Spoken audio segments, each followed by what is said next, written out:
Naubos ko na yung kalahati ng lemon. Ayan. Pampatanggal ano ba? Yung kain mo ng ano, ng pagkain at saka ng alak. Nakailang ano na kasi ako. Nakadalawang shot na ako ng wine.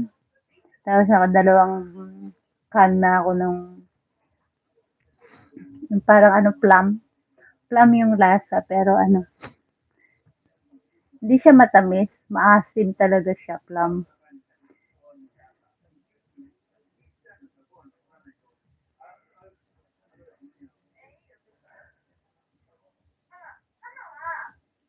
Pero pag ganito New Year, wala kaming pagkain na ano, yung mga cake, yung mga ano ba to?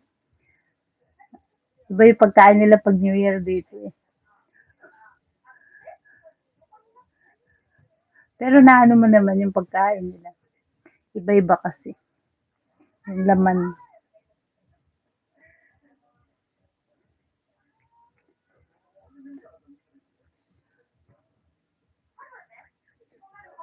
First time mag-sponsor ng in-law ko, yung